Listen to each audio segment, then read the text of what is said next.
Bismillah.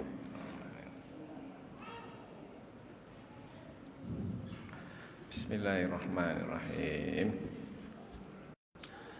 Assalamualaikum warahmatullahi wabarakatuh.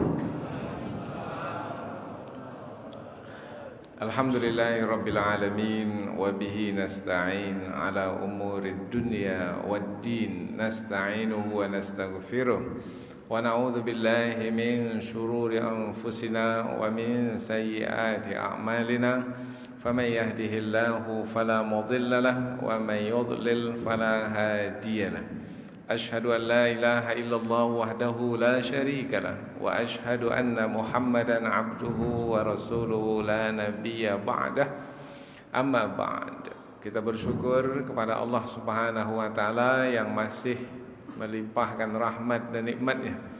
Di antaranya adalah pertemuan kita pada malam hari ini setelah sekian lama kita berpisah. Lama ya? Dan hampir berpisah untuk selama-lamanya. Karena sempat beberapa hari saya diisolasi di rumah sakit. Dan memang rasanya sudah pendek umur ini. Tetapi alhamdulillah Allah masih perkenankan kita untuk bertemu. Dan terasa sekali pada malam hari ini Masjid Muhajirin ini menjadi lebih lapang.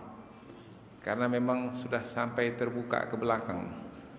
Sebelumnya masih dalam tahap pembangunan. Dan mudah-mudahan masjid kita lapang, hati kita pun lapang. Alam nashrah laka sadrak. Bukankah kami telah melapangkan dadamu, wahai Muhammad sallallahu alaihi wasallam. Lapangnya dada dengan apa? Wa wada'na anka wizrak. Lapangnya dada itu dengan penghapusan dosa. Alladzi anqadha dhahrak, yaitu yang memberatkan punggungmu. Kalau ada beban di punggung ini, maka badan kita menjadi terbungkuk. Apabila badan kita terbungkuk, maka dada kita itu menjadi sempit. Nah, jadi yang menyempitkan dada itu adalah dosa. Dan mudah-mudahan dengan majlis ilmu yang kita adakan ini dan ibadah yang senantiasa kita laksanakan sebagai penghapus dosa-dosa kita. Amin ya rabbal alamin. Tidak lupa salawat dan salam kepada Rasulullah sallallahu alaihi wasallam. Mudah-mudahan dengan banyak bersalawat dan bersalam kepada Rasulullah, kita diperakui sebagai umatnya dan Rasulullah nanti bersama kita di hari kebangkitan memberikan syafaat, sehingga apabila ada persoalan yang muncul nanti di hadapan Allah Subhanahu wa taala, mudah-mudahan Rasulullah lah yang membantu, yang menolong dan melindungi kita insyaallah. Kaum muslimin dan muslimat yang dirahmati Allah, pada malam hari ini kajian tafsir kita adalah surah Az-Zumar ayat 15 dan surah Asy-Syura ayat 45. Dua sekali. Surah Az-Zumar ayat 15 dan surah Asy-Syura ayat 45. Di dalam kedua ayat ini ada beberapa perkataan yang sama. Maka kita mau mengkaji perkataan yang sama ini, yaitu perkataan innal khasirin, sesungguhnya orang-orang yang merugi itu adalah alladzina khasiru anfusahum wa ahlihim yaumal qiyamah. Orang-orang yang merugi itu adalah orang-orang yang merugikan dirinya dan merugikan ahli keluarganya di hari akhirat. Di surah Az-Zumar Allah tutup dengan ala dzalika huwal khusranul mubin. Ketahuilah sesungguhnya itulah dia kerugian yang nyata. Itulah dia kerugian yang nyata. Anak siapa nih? Diambil, kalau enggak tak masuk gaji kita nanti. Menengok anak aja kerja kita.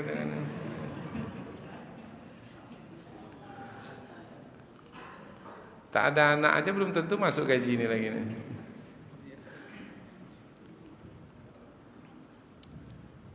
Karena mengaji tafsir ini dia perlu ketenangan, konsentrasi, kesungguhan. Maka ada yang mengatakan ngaji tafsir ini berat ini. Iya, pastilah berat. Memahami firman Allah, memahami perkataan sastrawan saja susah. Umpamanya memahami perkataan Raja Ali Haji dalam Gurindam 12, itu susah. Apalagi memahami ayat Al-Quran. Ayat Quran itu lebih lagi dari syair-syair yang dibuat oleh manusia itu. Baik, sampai di mana tadi? Ya. Surah Az-Zumar ayat 15 dan surah Asy-Syura ayat 45, kedua-duanya tentang siapa sebenarnya orang-orang yang merugi. Itu dia yang mau kita kaji. Nanti yang ingin kita dapatkan adalah selesai pengajian ini kita bisa menilai diri kita ini termasuk orang yang merugi atau orang yang lawan merugi apa? Beruntung, ataukah orang yang beruntung. Nah, kalau tak dapat kesimpulan itu dan tak dapat melihat diri kita, maka berarti pengajian kita ini sia-sia, tak ada manfaatnya. Baru pengajian ini bermanfaat kalau kita dapat berhasil melihat diri kita terlebih dahulu sebelum melihat orang lain. Saya ini termasuk orang yang merugi atau termasuk orang yang beruntung? Dalam ayat ini Allah menyebut innal khasirin, sesungguhnya orang-orang yang merugi itu adalah alladzina khasiru anfusahum, yaitu yang merugikan dirinya, wa ahlihim, dan merugikan orang lain. Ada dua disebutnya, merugikan diri dan merugikan orang lain pada hari akhirat. Oh, bermakna yang termasuk merugi itu adalah yang nanti ketetapan di hari akhirat itu dia merugi. Belum tentu orang yang berdagang di dunia ini merugi, dia nanti di hari akhirat termasuk orang yang merugi. Belum tentu. Jadi pembahasan kita ini tentang orang yang merugi di akhirat. Nah, ketetapan yang di akhirat itu yang menjadi pandangan kita. Kita yang kita ingin yang di akhirat itu yang menjadi sandaran kita untuk melihat yang di dunia ini. Jangan salah melihat untung rugi di dunia ini. Berdagang modal 10 juta, setelah berdagang dapat 12 juta. Tadi modal berapa? 10. Setelah berdagang dapat 12. Untung atau rugi? Belum tentu. Penentunya bukan untung rugi dunia ini. Kalau dia umpamanya berdagang dengan cara riba, dengan cara menipu, mengurangi timbangan, berbohong, kemudian tadinya modal 10, sekarang 12, untung atau rugi? Kan, alhamdulillah. Maka tidak bisa memandang untung rugi yang kita sebut di dunia ini sebagai untung rugi yang sebenarnya dalam pembahasan kajian kita ini. Maka siapa yang beruntung sebenarnya beruntung, dan siapa yang merugi sebenarnya merugi, itu nanti yang di akhirat itu yang menjadi ketetapannya. Yang di dunia ini bukan sebagai satu yang tetap, ketetapan, tidak ada yang salah pandang.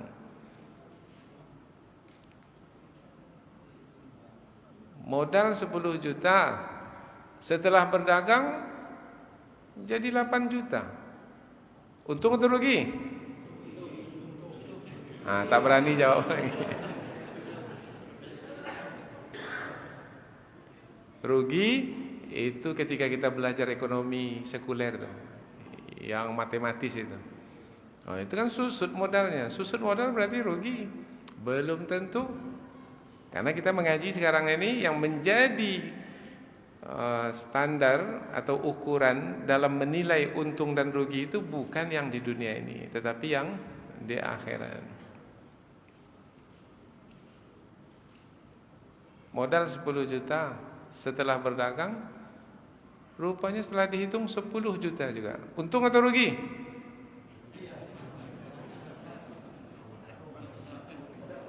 Jadi ada 3 ya.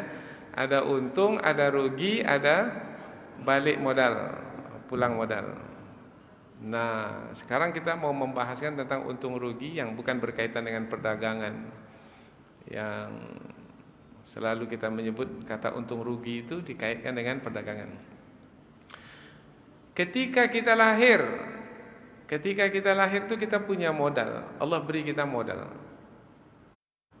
Apa modal kita ketika lahir? Setiap orang ketika lahir dapat modal. Modal itu apa? Fitrah. Kullu mauludin yuladu 'alal fitrah. Setiap yang dilahirkan dalam keadaan fitrah. Kemudian hidup 15 tahun, 25 tahun, 35 tahun, 65 tahun, kemudian mati. Setelah 65 tahun, yang tadi ketika lahir membawa fitrah sebagai modal, ketika menghadap Allah Ta'ala setelah 65 tahun melalui hidup di dunia ini, membawa pahala. Karena banyak ketaatan yang dibuat, banyak ibadah yang dikerjakan. Dosanya ada tetapi sudah dihapus oleh Allah karena dia bertaubat. Untung atau rugi? Alhamdulillah. Ketika lahir tak ada bawa pahala, tak ada bawa dosa, tapi bawa modal. Modal itu adalah fitrah. Kemudian meninggal dunia umur 65. Ketika menghadap Allah bawa dosa. Padahal ketika lahir tak ada bawa dosa. Tetapi ketika menghadap Allah bawa dosa. Ada pahala? Sebenarnya ada pahala. Wa may yakfur bil imani faqad habita amaluhu wa huwa fil akhirati minal khasirin. Siapa yang kafir kepada Allah setelah dia beriman, kafir kepada Allah setelah beriman itu apa maksudnya? Maksudnya beribadah tidak ikhlas. Dalam beribadah menyekutukan Allah, riya.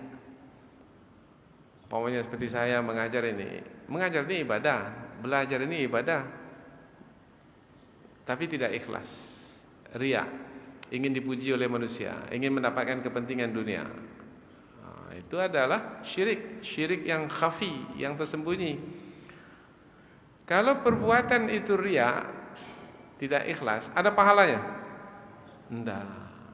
Dan biasanya mengejar kepentingan dunia. Kalau mengejar kepentingan, untuk apa dia belajar mengajar? Oh, rupanya untuk keangkuhan, kesombongan. Dia berdosa.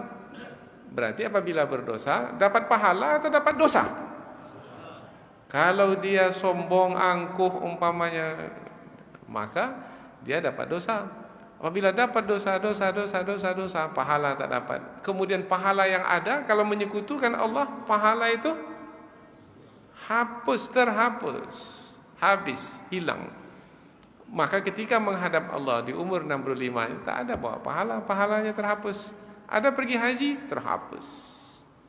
Ada mengeluarkan zakat, terhapus. Ada puasa, terhapus. Siapa yang menyekutukan Allah, maka perbuatan menyekutukan Allah itu menghapuskan pahala yang sudah dia dapatkan. Dan dalam waktu yang sama dia pula berdosa. Tadi ketika lahir ke dunia tak ada bawa dosa, tetapi ketika meninggalkan dunia ini, ketika menghadap Allah, dia bawa dosa. Untung atau rugi? Alhamdulillah. Memang Masjid Muhajirin ini memang cepat menangkap. Tinggal lagi mengamalkannya atau tidak, itu aja lagi. Nah, jadi penetapan untung dan rugi yang kita maksudkan dalam dua ayat ini itu adalah untung dan rugi di hari akhirat. Maka jangan tertipu dengan untung dan rugi yang disebut di dunia ini, karena belum tentu lagi yang untung di dunia ini sebenarnya beruntung, atau yang rugi di dunia ini sebenarnya merugi.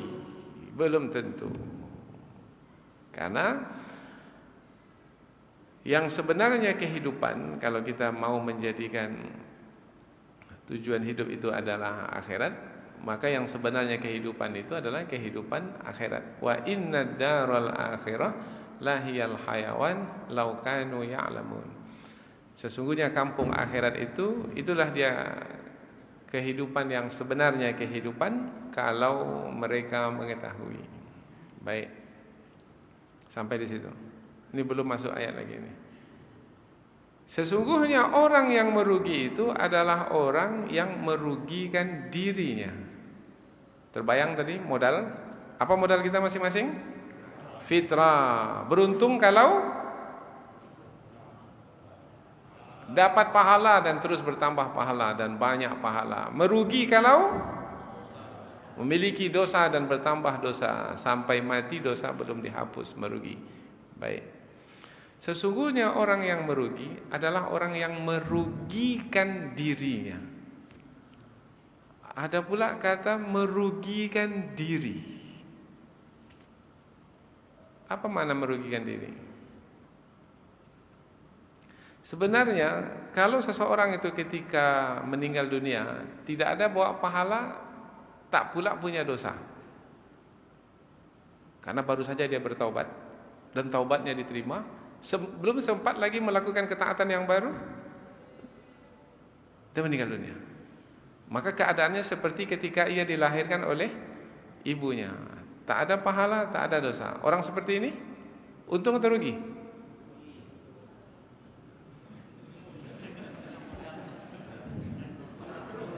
Faham apa yang saya sampaikan ya? Tak ada bawa pahala, karena tak sempat melakukan ketaatan dan meninggal dunia. Dosa pula sudah dihapus karena baru saja bertaubat, taubatnya diterima oleh Allah. Jadi tak ada dosa, tak ada pahala. Orang yang seperti ini untung atau rugi? Balik modal. Tak masuk kaji tadi. Yang balik modalnya itu seperti ketika dia dilahirkan oleh ibunya, at-taibu minadz-dzambi. Orang yang bertaubat kepada Allah dan taubatnya diterima, kaman la dzambalahu, seperti orang yang tak punya dosa sama sekali. Kayaumin waladathu ummuh, seperti hari ketika dia dilahirkan oleh ibunya. Berarti keadaan dia sama seperti anak yang baru lahir. Ada fitrah yang suci, tak ada pahala, tak ada dosa. Kalau seperti itu keadaan tempatnya di mana nanti? Surga atau neraka? Kalau yang beruntung tadi yang membawa pahala, tempatnya di surga atau di neraka? Surga. Kalau yang bawa dosa itu tempatnya di surga atau di neraka? Neraka. Tidak ada pahala, tidak ada dosa. Tempatnya di mana?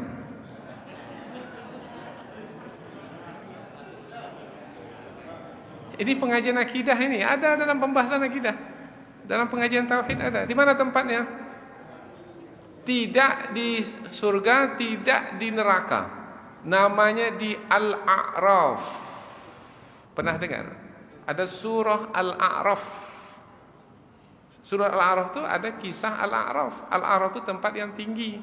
Tempat itu tidak di surga, tidak di neraka. Disitulah ditempatkan. Tetapi pada akhirnya semua yang berada di Al-A'raf dimasukkan ke dalam surga, karena rahmat Allah mendahului murkanya. Sabaqat rahmati ghadabi. Rahmatku mendahului murkaku. Baik, kembali lagi. Belum terjawab lagi tadi. Sesungguhnya orang yang merugi itu, siapa orang yang merugi? Orang yang berdosa. Sesungguhnya orang yang merugi itu adalah orang yang merugikan dirinya. Apa makna merugikan diri?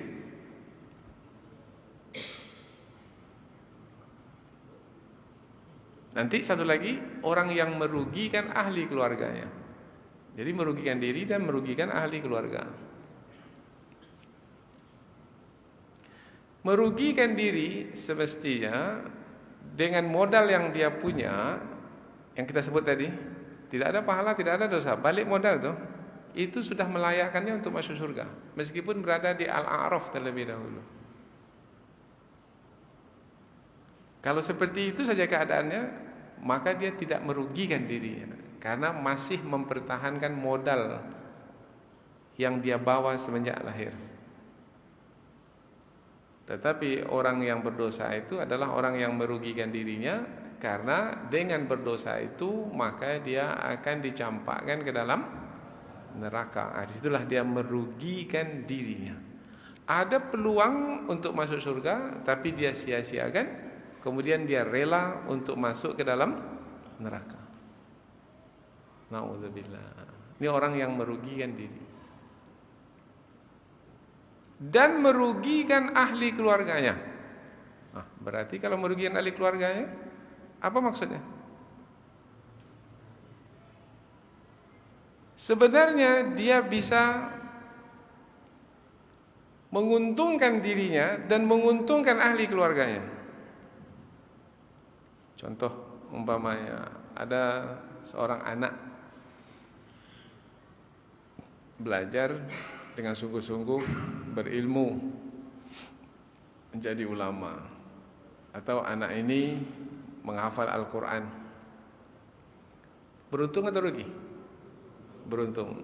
Beruntung untuk dirinya dan beruntung untuk ahli keluarganya, karena dia akan memasukkan ayah dan ibunya ke dalam syurga. Maka si anak ini menguntungkan dirinya dan menguntungkan ahli keluarganya, meskipun ayah ibunya itu sebenarnya tempat mereka itu di neraka, tetapi karena anak yang telah hafal Al-Quran ini menghafal dengan ikhlas, sungguh-sungguh karena Allah, maka Allah memberikan kepada anak ini keistimewaan, kelebihan, yaitu memasukkan kedua orang tua ke dalam surga dan memasangkan mahkota kehormatan kepada kedua orang tuanya. Maka anak ini menguntungkan dirinya dan menguntungkan ahli keluarganya. Dengan apa? Membaca Al-Quran, menghafal Al-Quran. Kalau menguntungkan dirinya, tempatnya nanti di dalam surga itu berdasarkan berapa banyak ayat Al-Quran yang dia hafal. Maka nanti tempat kita nanti sudah masuk surga, sudah. Di mana tempat kita? Bagaimana cara menentukan tempat nanti di dalam surga? Oh, rupanya Allah memerintahkan, baca ayat Al-Quran yang dahulu kamu hafal di dunia. Baca satu ayat, hafal, naik kedudukannya. Baca lagi, naik lagi. Berapa ayat yang hafal ketika di dunia ini? 6.600 ayat. Berarti 6.600 kali naik kedudukannya. Berapa ayat yang dihafal? Mau dapatkan kedudukan yang tinggi, banyaklah hafal ayat. Karena kedudukan seseorang berdasarkan ayat yang dihafal ketika di dunia. Menghafalnya ikhlas karena Allah. Nah, apabila kedudukannya sudah tinggi dengan ayat Al-Quran yang dia baca, kan dapat pahala dari setiap huruf yang dia baca. Maka menguntungkan dirinya, dan satu lagi menguntungkan ahli keluarganya. Tapi yang tadi kita bahas adalah orang yang merugikan dirinya karena dia berdosa, maka dia pasti disiksa, maka tempatnya di neraka. Merugikan dirinya dan merugikan ahli keluarganya. Merugi ahli keluarganya, pertama, mestinya anak ini bisa menguntungkan keluarganya, ayah ibunya. Tetapi rupanya si anak ini tempatnya di neraka, maka tidak bisa memberikan apa-apa kepada ayah ibunya. Macam orang tuanya itu tak punya anak. Itu dia, rugi. Anak ibu berapa? 10 Ustaz, tapi satu pun tak ada yang mendekat ke masjid. Allah, itu namanya si anak itu merugikan orang tuanya yang sudah bersusah payah melahirkannya, membesarkannya, tapi satu pun tak ada yang mendoakannya, yang menyelamatkannya dari api neraka. Maka si anak itu merugikan dirinya dan merugikan kedua orang tuanya. Dan lebih merugikan lagi yang kedua, si anak itu yang menjadi sebab orang tuanya masuk neraka. Na'udzubillah. Na'udzubillah. Itu merugikan kedua orang tua. Siapa orang yang merugi? Kembali lagi tadi ke ayat tadi. Innal khasirin, sesungguhnya orang-orang yang merugi itu adalah alladzina khasiru anfusahum, yaitu yang merugikan dirinya. Apa makna merugikan diri tadi? Apa? Yang berdosa. Kemudian dengan berdosa itu dia akan disiksa, merugikan dirinya dan merugikan orang lain. Apa makna merugikan orang lain? Membuat orang lain mendapat siksa disebabkan karena dia merugikan orang lain pada hari akhirat. Ala dzalika huwal khusranul mubin. Penutup ayat, itulah dia kerugian yang sebenarnya kerugian. Jadi menyebut kata untung dan rugi itu jangan sebatas menyebutnya berkaitan dengan perdagangan yang dijalankan di dunia ini. Tetapi ketika sebut untung dan rugi itu, sebut jugalah tentang kehidupan yang akan dilalui nanti di hari akhirat. Nah, itulah untung rugi. Ini kita mengaji seperti ini antara maghrib dengan isya, mestinya bisa buka kedai kita nih. Buka kedai depan sana itu dapat jualan kita. Tetapi antara maghrib dan isya ini lewat begitu saja di masjid. Untung atau rugi? Bapak yang punya kedai, untung atau rugi? Ada seorang jemaah kita itu kedainya di ujung jalan di Panegoro tuh. Kedai Al-Ikhlas nama kedai itu. Yang dekat pangkal sekali itu, di depan PGA tuh, di depan MAN sekarang. Itu kalau waktu-waktu salat itu ditutup. Waktu salat ditutup. Nah, padahal pada waktu salat itu pula orang ramai datang. Kalau ramai datang banyak jual beli. Ini pula ditutup. Tak ada jual beli. Untung atau rugi? Ini sudah mengaji malam ini. Untung atau rugi?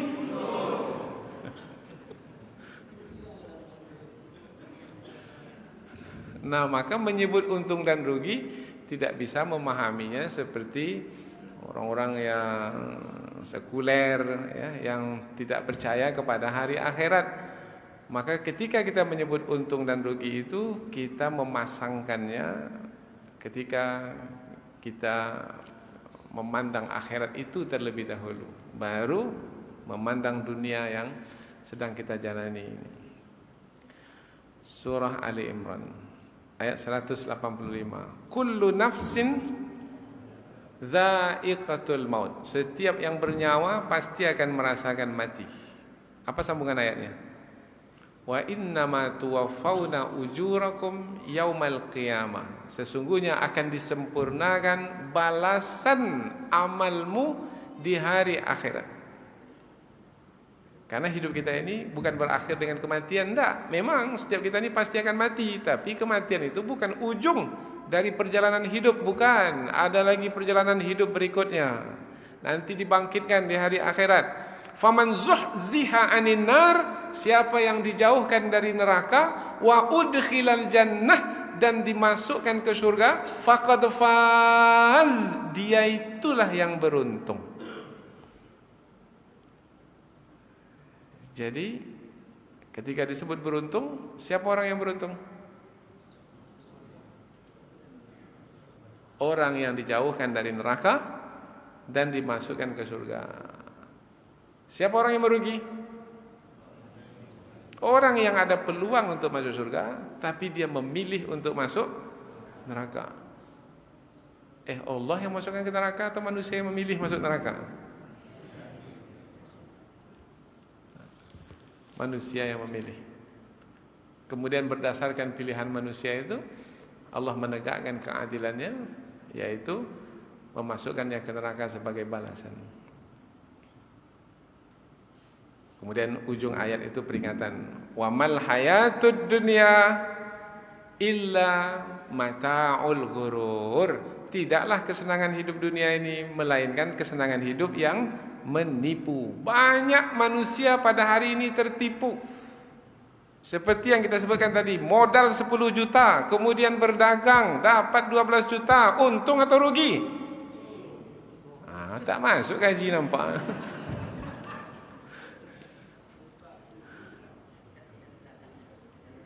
Untung atau rugi? Belum tentu, jawabannya itu belum tentu. Baru disebut beruntung kalau dia berdagang dengan jujur, baru disebut beruntung. Tapi kalau dia berdagang dengan berbohong, maka meskipun dia dapat 15 juta kah, 20 juta kah, berlipat ganda dia dapat dari modal yang dia miliki, rugi. Karena orang yang beruntung itu adalah orang yang dijauhkan dari neraka dan dimasukkan ke surga. Dialah orang yang beruntung. Dan tidaklah kesenangan hidup dunia melainkan kesenangan yang menipu. Bersaing untuk menjadi rektor UIN. Wah, sekarang kan rektor UIN sekarang kan. Yang satu kan sudah selesai dah tu kan. Ada dosen UIN sini? Tak ada ya. Saya dosen UIN.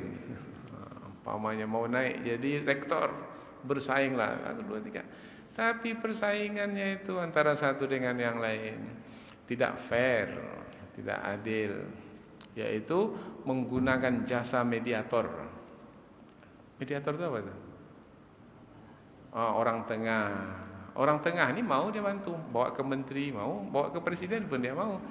Tetapi uang ni piro? Duitnya berapa? Itu bisa sampai 1 miliar, sampai 2 miliar. Kalau mendapatkan jabatan dengan memberi, itu namanya sogokan. Di dalam Islam dilarang, haram hukumnya. Yang buat kerja macam itu berdosa. Ar-rashi wal murtashi finnar, yang menyogok, yang disogok, yang menjadi saksi, siapa saja yang berkaitan dengan sogok menyogok itu semua dalam api neraka. Tapi dia dapat jabatan itu, untung atau rugi? Tapi banyak pitinya itu. Karena dapat jabatan kepala dinas, banyak duitnya itu.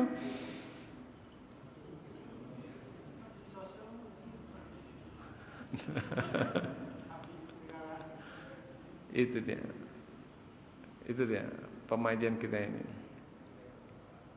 Bersaing untuk jadi polisi. Oh, jadi polisi ini punya pistol kan, bisa nembak orang kan? Payah mau jadi polisi. Bersaing, tapi pada akhirnya sekali yang menentukan rupanya duit juga. Bapak bisa bayar berapa? Kalau enggak tak bisa kami luluskan. Persaingan banyak orang yang hanya 5 yang diterima umpamanya. Kemudian karena kita ingin juga jadi polisi itu, kemudian kita bayar 150 juta, dapat jadi polisi. Tak sampai setahun balik duit 150 juta itu. Bahkan bisa bangun rumah, beli kendaraan, kemudian buat kebun sawit, beri ahli keluarga, ayah ibu diumrohkan. Untung atau rugi? Dah pandai semua dah, alhamdulillah. Tapi tinggal lagi buat atau enggak nih ya?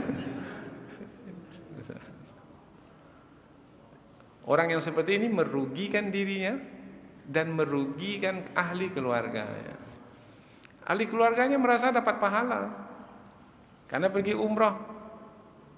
Tapi rupanya umrahnya itu tak ada nilainya, kosong. Karena uang yang digunakan untuk pergi ke tanah suci itu uang haram. Innallaha tayyibun, Allah itu baik. La yaqbalu illa tayyiban, tidak menerima kecuali yang baik-baik saja. Duit haram tak diterima oleh Allah. Rugi. Allahu Akbar, kesian. Maka dari awal itu pastikan langkah kita itu mesti tepat-tepat, benar-benar. Kalau tidak, rugi. Salah melangkah, rugi. Tidak hanya merugikan diri kita, tapi merugikan orang lain juga. Siapa yang kita rugikan? Wa ahlihim, dan ahli keluarga. Yang paling mencintai kita itu yang kita rugikan. Ayah ibu kita yang mencintai kita, kita rugikan. Maka bagaimana hati mereka nanti kalau mereka itu dirugikan? Kecewa. Allah, anakku. Dzalika huwal khusranul mubin, itulah dia kerugian yang sebenarnya rugi. Merubah cara pandang masyarakat yang sudah melihat untung rugi itu berkaitan dengan materi di dunia ini, oh itu berat sekali, sangat berat. Sangat berat. Ini kaitan dengan proyek-proyek ini. Siapa yang pimpro-pimpro di sini? Nah, kan biasanya kan proyek itu dilelang ya, dilelang. Berapa? Apanya? Sekian umpamanya 3 miliar. Nah, rupanya setelah dijalankan proyek itu, oh rupanya hanya 2 miliar yang terpakai. Tadi 3 miliar hanya terpakai 2, sisa 1. Untung atau rugi? Tapi semennya dikurang, besinya dikecilkan. Umpamanya tak sesuai dengan yang diajukan. Lain yang diajukan spesifikasinya, lain pula yang dia buat. Dia dapat dari 3 miliar, dia dapat 1 miliar. Hanya dalam jangka 6 bulan saja dapat 1 M. Payah itu carinya itu. Untung atau rugi? Alhamdulillah. Tapi cobalah nanti dalam kehidupan ini. Ya. Baik. Satu lagi. Ini dalam pembahasan keluarga lagi sekarang. Itu materi ya. Materi. Dulu kita bujang, laki-laki. Kalau perempuan, gadis. Bujang, gadis. Kemudian berumah tangga, jadi suami istri. Nah, ketika bersuami istri ini dulu tidak saling kenal mengenal, maka tidak ada yang si laki-laki ini bersalah kepada yang si perempuan ini. Tak ada hubungan dia dulu. Ini dari keluarga lain, ini keluarga lain pula. Bahkan ini dari Sumatera, ini dari Jawa, tak pernah kenal. Sekarang dengan berumah tangga, maka mereka sudah satu rumah sekarang ini. Ini suami, ini istri. Si suami dahulu sebelum berumah tangga tak ada berdosa, yaitu melakukan kesalahan kepada istrinya. Si istri pun juga begitu, tak ada berdosa, tidak ada melakukan kesalahan pada suaminya, karena mereka dulu belum bersuami istri. Dengan bersuami istri, nah, ini kaitannya bukan dengan materi ini kaitan dengan pergaulan dalam kehidupan. Suami melakukan kesalahan kepada istrinya, maka dia berdosa. Maka dalam berumah tangga ini, suami ini beruntung atau rugi? Dengan beristri itu, beruntung atau rugi? Oh, ini kalau berumah tangga payah jawabnya ini.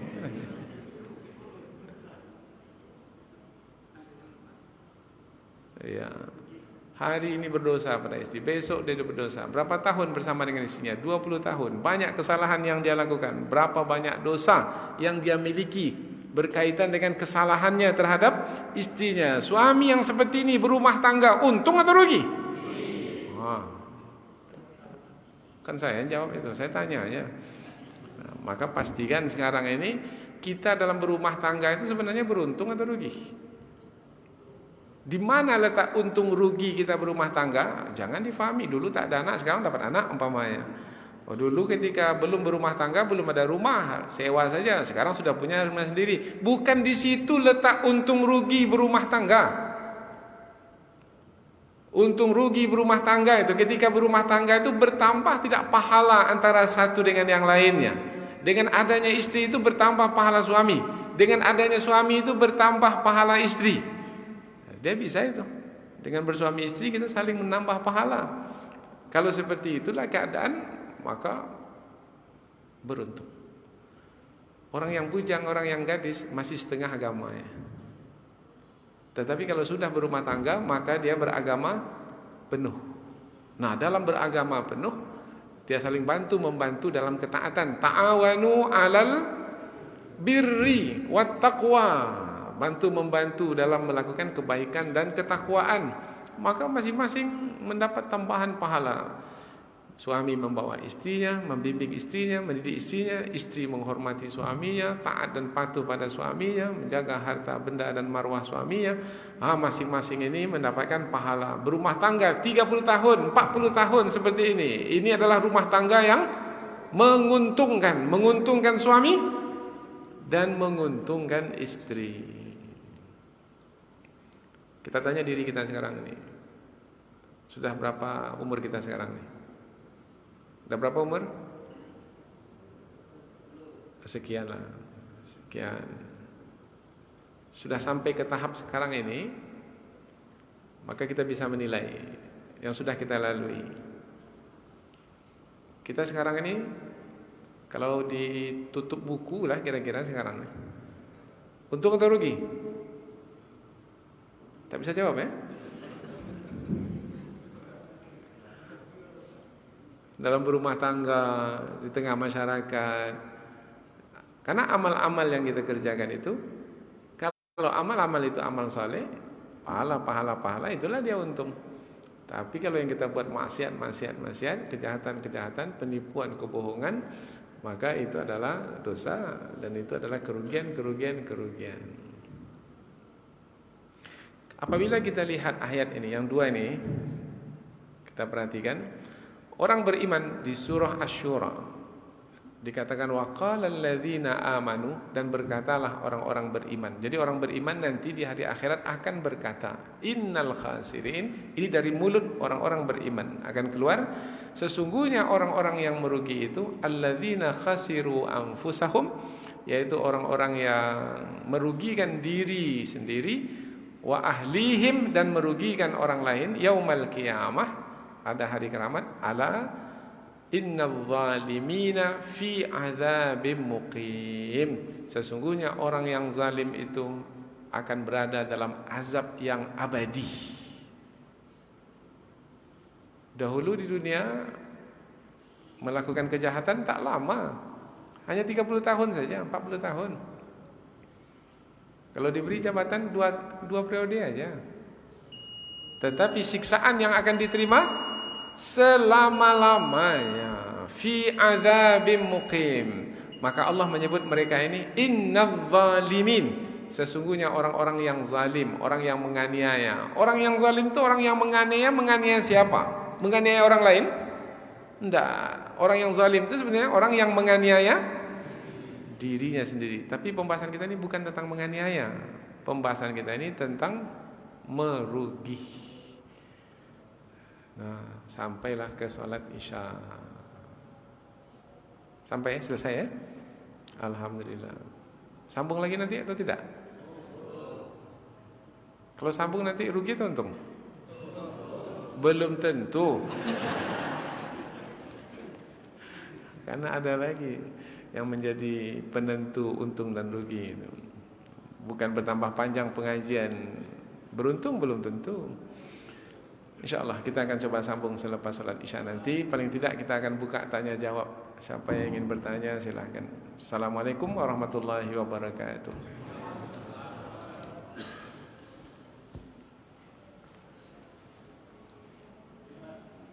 Terima kasih kita ucapkan kepada Ustaz Dr. Haji Mustafa Umar SMA yang telah menyampaikan kajian pada maghrib ini. Dan akan kita lanjutkan sesi kedua ba'da isya nanti.